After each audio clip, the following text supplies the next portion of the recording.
but with students working online, I actually spoke to some people last night and told them that we have some students who are finding that they like working online. And so students are, some of them, especially I would say middle school and high school, they're learning the way that they learn, their learning style. They're realizing that they can be more independent when it's just them and the screen, when they have to be responsible for when to show up.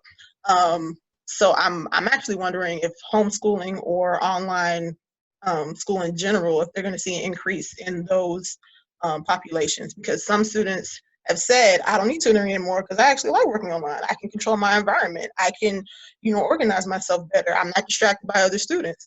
But I do think that there are still misconceptions about online learning and what that looks like. Even when you're talking to like higher education and they'll say, oh, you went to online? Oh, well, actually, it's a bit more difficult than people would assume because you are in charge of everything. You have to schedule, your sessions. You have to schedule when you do your homework. You had to, like you all mentioned before, having something that's very systematic so that you don't miss anything versus, oh, it's online, I can get to it on Friday. And on Friday, you have everything due and you've done nothing. So what suggestions would you give? And I'm kind of bouncing around, but summarizing a couple bullets together, what suggestions would you give to students as they're entering this world of, really, granted it's different depending on their age, but they're having to be more independent and kind of own their own learning in this, time period? What suggestions or how would you speak to them about how to best address them actually being in charge of their education? I think that kids underestimate the importance of a schedule and a planner. When our teachers give out work, they're supposed to give out 3 instances. They have 3 instances of new learning each week. And there's the timer again. I'm gonna talk fast. There's 3 instances of new learning each week. And then they can do kind of remedial work on the other 2 days. But our kids don't understand, like, I think it was Ms. Dickey who said, like, when you're in the building, you could get through all of that in one sitting or in 2 class periods. But now that you're at home, you're realizing, well, maybe I can do some of this on Monday and then do the rest of it on Tuesday. Our kids aren't really grasping, like, you have to plan out your days. You can't just wake up at 1:00 in the afternoon, sit down in front of a computer and think, okay, I'm gonna work until 5:30 and then I'm gonna get everything done. You're a child. Come on. As an adult, I don't even want to do that. So you have to understand that you're gonna get up in the morning, you're gonna eat breakfast, you're gonna wash your tail, and then you're gonna sit in front of your device and you're gonna do reading work, and then you're gonna have lunch, and then you're gonna do something active, and then you may go back to your device. But I think kids have to learn how to put themselves on a schedule if they truly want to understand what it means to be accountable for their own learning. Yeah, and to piggyback off of that, just like in the school setting, structure is what they need, and that's how they're going to thrive. And I had to adjust to the, online with the emails and my phone going off, turn my nerves up. But it's an adjustment, all these Zoom meetings.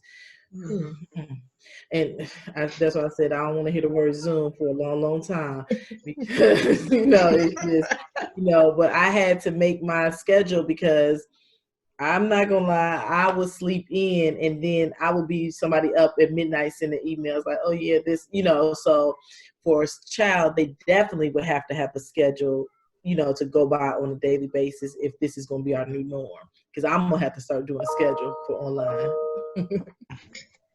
Great.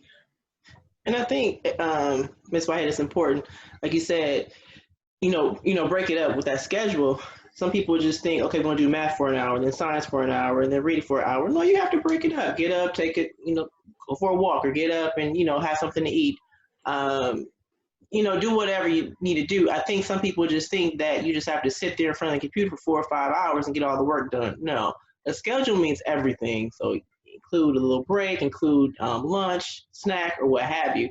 And I have to admit, when I do follow the schedule that I do have, it does make the day go by faster, and I feel more productive with me and the children. But definitely structure inside a classroom, and when you're at home, virtual instruction, you have to have a schedule. You have to. especially if you add kids to the equation. Mm-hmm. So a lot of the things that I do is based around my baby's routine.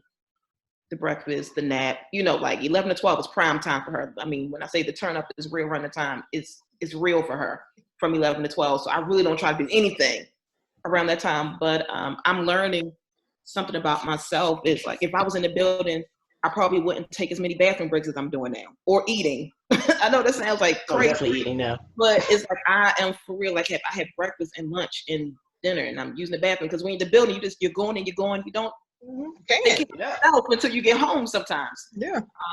And so I forgot the original question, but I don't know. I was just going over what I heard. It sounded like self-care was thrown in the mix. So we can talk about it because that like Demetria and I said it all the time. Like, how do we do this full day? Because you didn't. If you went to the bathroom, you ran because you don't want to leave your kids by yourself. You're on your feet all day. You're eating carrots as you're talking to a student. You're trying to catch them and the parent at the same time.